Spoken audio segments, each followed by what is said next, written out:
What if these vivid, surreal images in Revelation are not just symbolic or metaphorical? What if they're descriptions of something real, something tangible, seen through the eyes of someone grappling to understand advanced phenomena far beyond their time? Let's focus on Revelation for verses 6 to 8. Picture this: John, a man exiled to the rocky island of Patmos, claims to have a vision of the throne room of God. But what he describes is nothing like the serene scenes of Renaissance art.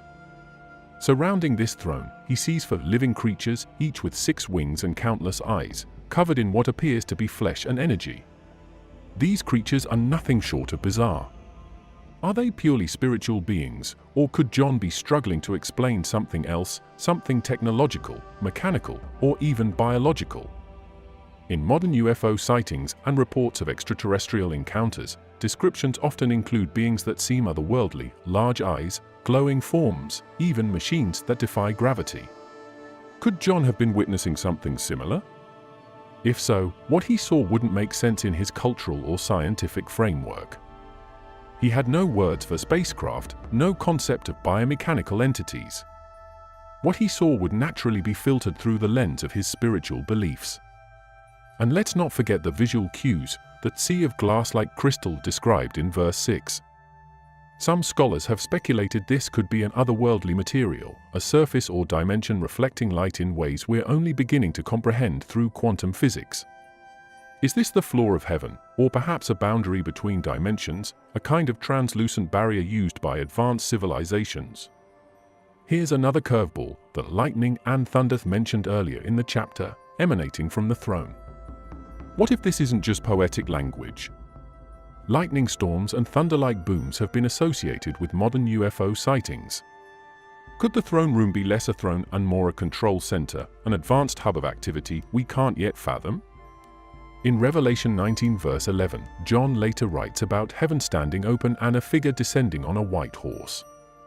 But what if heaven opening isn't a portal in the clouds, but rather a description of space-time being torn open, a wormhole or advanced gateway? And the figure?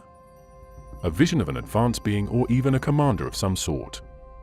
This isn't just about finding hidden meanings in Scripture, it's about asking bold, uncomfortable questions. What did John really see, and why does it sound eerily similar to the phenomena humanity is grappling with today?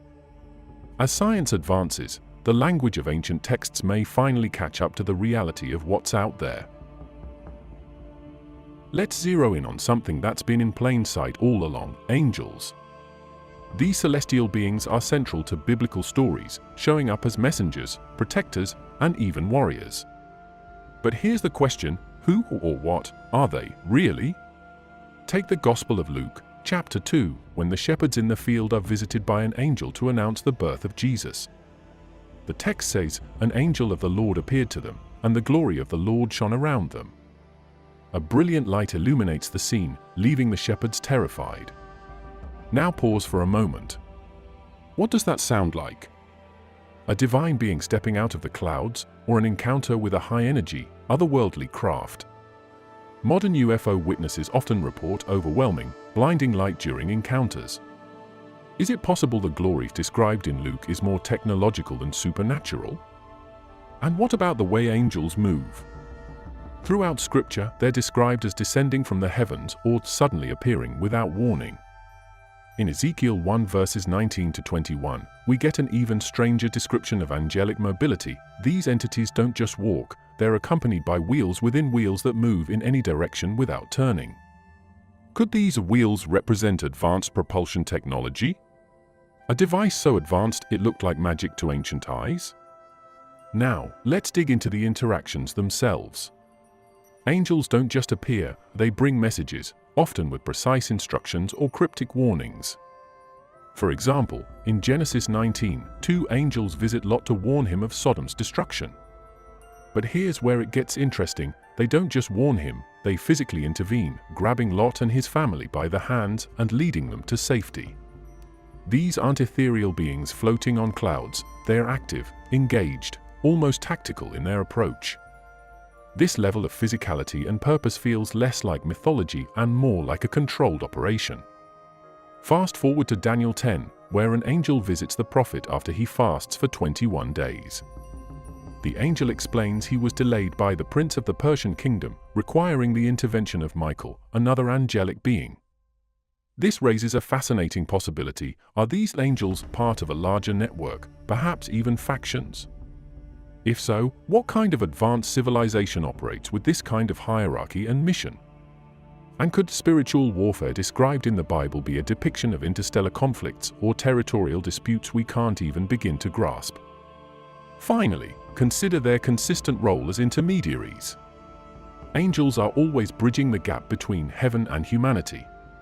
Could it be that they're not divine entities, but rather emissaries of an advanced species tasked with observing or even guiding human development? After all, their sudden appearances, cryptic messages, and direct interventions mirror many modern accounts of extraterrestrial encounters.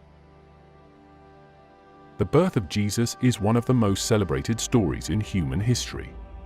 But have we been missing something buried in the details? Start with the announcement itself.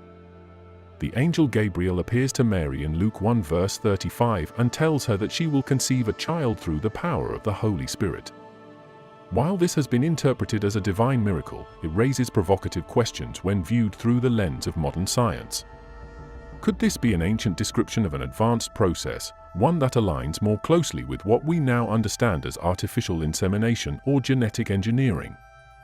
After all, no human intervention is described. Mary's pregnancy is sudden, unexplained, and without a biological father in the traditional sense.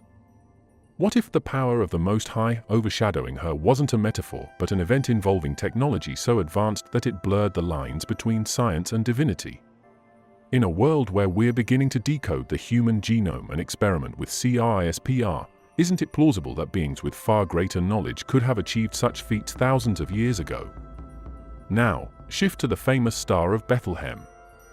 In Matthew 2 verse 9, the star not only appears but seems to move, guiding the Magi directly to Jesus' birthplace. Modern astronomers have speculated about whether this was a comet, a planetary conjunction, or some other celestial event. But none of those explanations fit the behavior described. A star that moves with precision and stops over a specific location sounds far more like an intelligently guided craft, possibly even an aerial phenomenon akin to what we now call a UFO. And let's talk about the Magi, the mysterious wise men from the East. These weren't just ordinary travelers, they were scholars and astronomers likely familiar with celestial phenomena. What did they see that convinced them this was no ordinary star? Why did they interpret it as a sign of a king's birth? Were they responding to something more tangible, something that signaled an event orchestrated by advanced beings? Even Herod's reaction adds intrigue.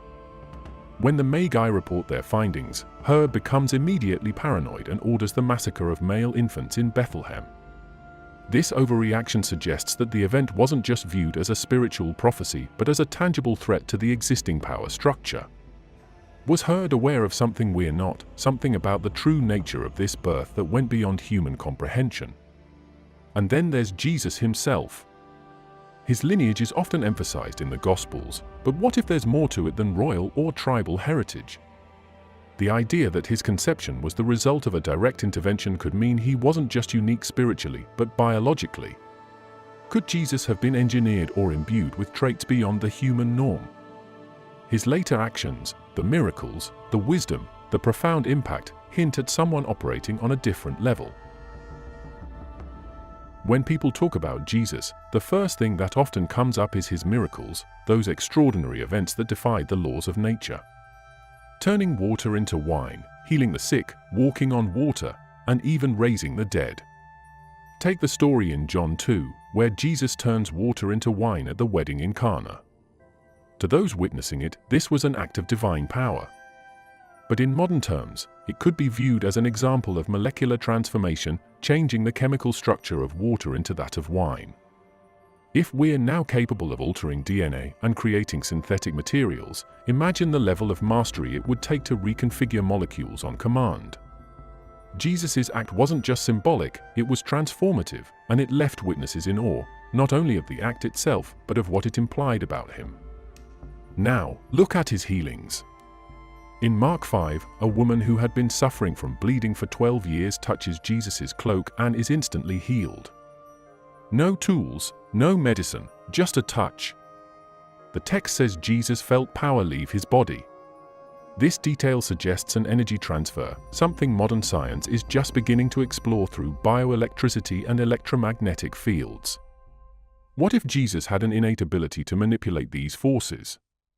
His ability to heal wasn't just miraculous, it was precise, targeted, and instantaneous. Walking on water, described in Matthew 14, is another event that challenges our understanding of physics. If viewed through the lens of modern science, this could involve advanced manipulation of gravitational or surface tension forces. While this might sound outlandish, keep in mind that technologies we consider normal today, like electromagnetic levitation, would have seemed impossible even a century ago. Then there's the raising of Lazarus in John 11, one of the most dramatic miracles in the New Testament. Jesus doesn't just revive a person, he brings someone back who had been dead for 4 days. The process of reversing death involves repairing cellular damage, restarting brain activity, and restoring bodily functions, all things that are entirely beyond human capability. Yet the story presents it as a controlled event, as if Jesus knew exactly how to command life to return. Was this purely divine intervention, or could he have accessed knowledge about life and death that is completely beyond our reach? Even the feeding of the 5,000 in Matthew 14 verses 15 to 21 carries fascinating implications.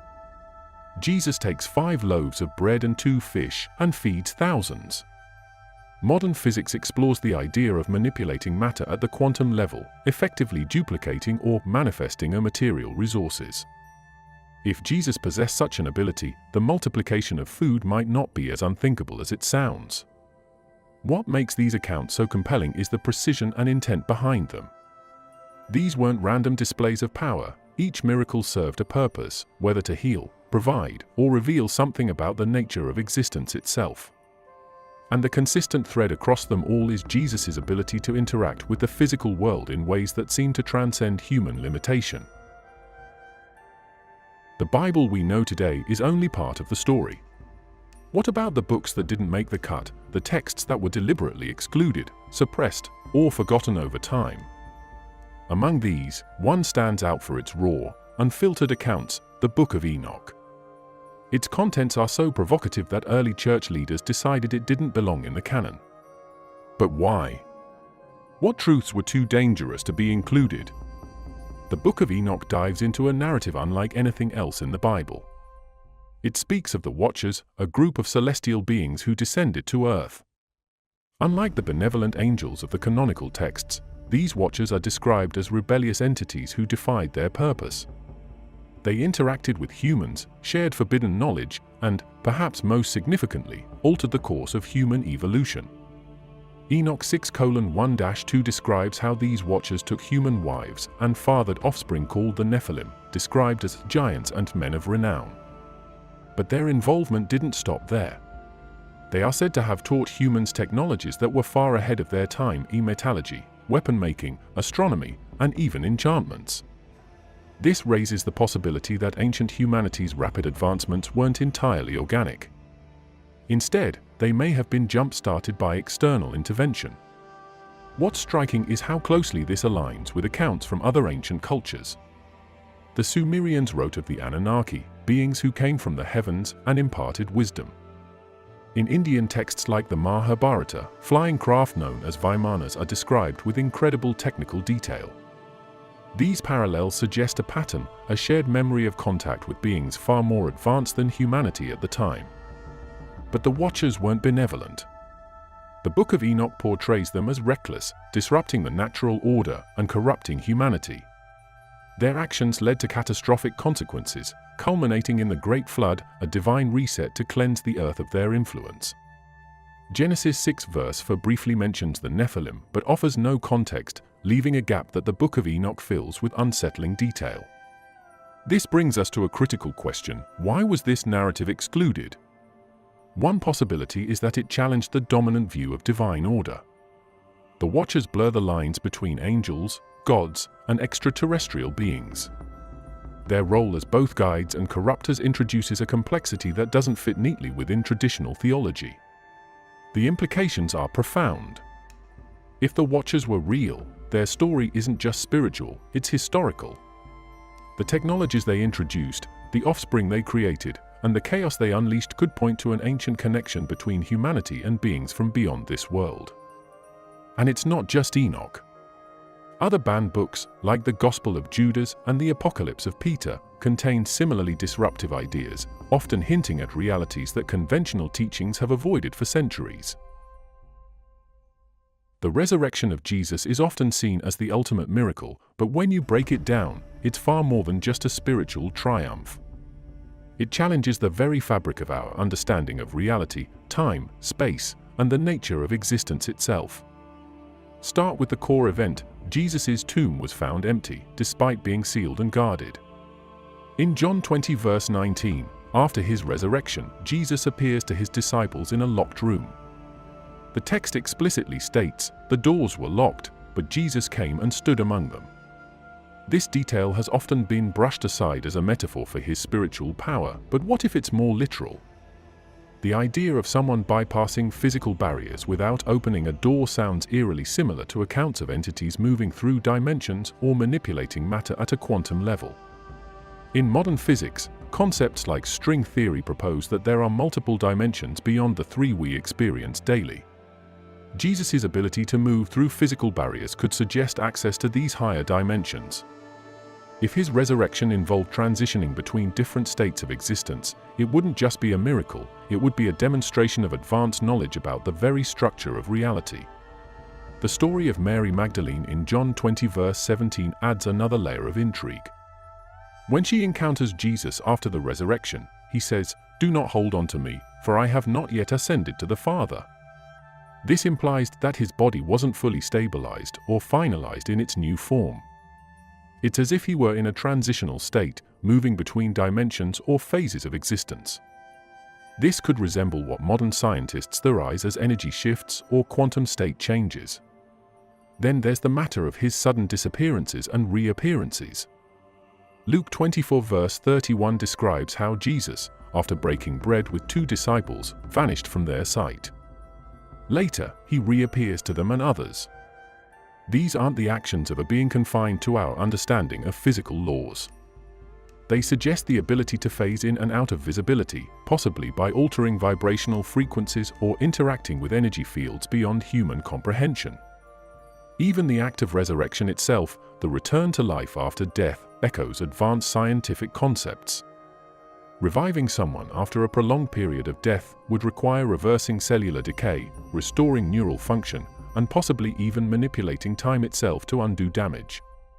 These are not far-off fantasies, they're ideas being explored at the edges of modern science through cryonics, regenerative medicine, and quantum biology. The New Testament doesn't describe Jesus' resurrection in abstract, mystical terms. It provides specific, physical details, empty tombs, physical appearances, touchable wounds, that challenge the reader to consider the event as more than just a spiritual metaphor. Combined with his ability to interact with matter and transcend physical barriers, it paints a picture of someone operating on a level far beyond human understanding. The Book of Revelation is filled with dramatic visions of the future, apocalyptic battles, celestial phenomena, and the ultimate clash between good and evil. But when you dig deeper into the language of these prophecies, you begin to see something fascinating. The descriptions of this final showdown bear striking similarities to modern ideas of advanced warfare, extraterrestrial encounters, and interstellar conflict. Take Revelation 12 verses 7 to 9, which describes a war in heaven. Michael and his angels fight against the dragon, identified as Satan, and his angels. This isn't just a poetic metaphor. The text describes a literal battle in the skies, with opposing forces engaging in a conflict so powerful that the defeated dragon is cast down to earth. The imagery here, of beings warring in the heavens, sounds eerily similar to the concept of advanced civilizations clashing in space. The idea of angelic and demonic forces might not be symbolic at all, but instead a description of factions with technology and capabilities beyond anything humanity can currently comprehend.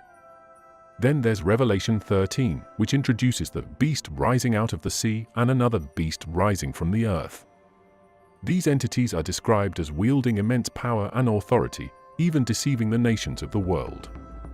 The beast from the sea is said to have been given a mouth to utter proud words and perform great signs, even causing fire to come down from heaven to the earth in full view of the people. In modern terms, this could be interpreted as a being or machine with the ability to manipulate elements, possibly using advanced technology to simulate what ancient observers would call the miracles. The prophecy continues with descriptions of a global system of control, the infamous mark of the beast, Revelation 13 verses 16 to 17.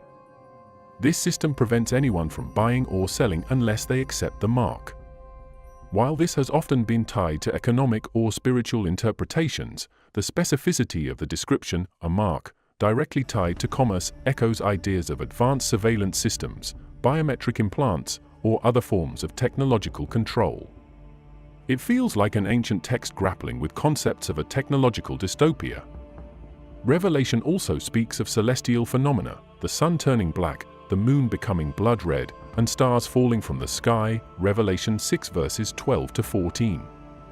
These are often seen as natural disasters, but they could just as easily describe catastrophic events triggered by advanced weaponry or cosmic-scale conflicts. Imagine an asteroid redirected by an extraterrestrial force or weapon so powerful they disrupt planetary stability. To an ancient observer, these events would be indistinguishable from divine wrath. Finally, the return of Christ in Revelation 19 is described as a rider on a white horse descending from heaven with the armies of heaven following behind. But what if this isn't a literal horse? The description could easily fit the imagery of a leading figure arriving with an armada of advanced craft, descending from above in a moment of ultimate reckoning. The armies of heaven might not be spiritual beings alone, but a force equipped with technologies beyond human comprehension, stepping in to resolve the conflict at the climax of the story.